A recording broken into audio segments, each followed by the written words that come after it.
বৈষম্য বিরোধী ছাত্র আন্দোলন চট্টগ্রাম মহানগরীর মুখপাত্র ফাতেমা খানম লিজাকে দায়িত্ব থেকে অব্যাহতি দেওয়া হয়েছে। তার বিরুদ্ধে মাদক সেবন ও অনিয়ন্ত্রিত জীবনযাপনের ছবি ও ভিডিও ভাইরাল হওয়ায় এমন সিদ্ধান্ত নেওয়া হয়েছে বলে জানায় সংগঠনটি। বৈষম্য বিরোধী ছাত্র আন্দোলন নগর কমিটির আহ্বায়ক আরিফ মঈনুদ্দিন ও সদস্য সচিব নিজামুদ্দিন স্বাক্ষরিত এক বহিষ্কারাদেশে এ তথ্য জানানো হয়।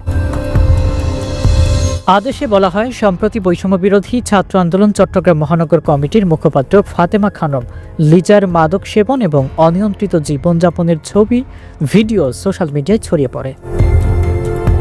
জুলাই গণ অভ্যুত্থানে প্রায় ১৪০০ শহীদ ও অর্ধ লক্ষ আহতদের উপর দাঁড়ানো এই প্ল্যাটফর্মের কোনো সদস্যের এমন অনিয়ন্ত্রিত ও অসামাজিক কার্যকলাপ জনমনে প্রশ্ন তৈরি করেছে। তাই ফাতেমা খানম লিজাকে মহানগর কমিটির মুখপাত্র পদ থেকে অব্যাহতি প্রদান করা হলো। সম্প্রতি বৈষম্য বিরোধী ছাত্র আন্দোলন চট্টগ্রাম মহানগর কমিটির মুখপাত্রের দায়িত্ব পালনকালীন ফাতেমা খানম লিজার কিছু ছবি ও ভিডিও সামাজিক মাধ্যমে ছড়িয়ে পড়ে। এ নিয়ে তুমুল আলোচনা সমালোচনা তৈরি হয় বিভিন্ন মহলে। Ibrahim, universal BD.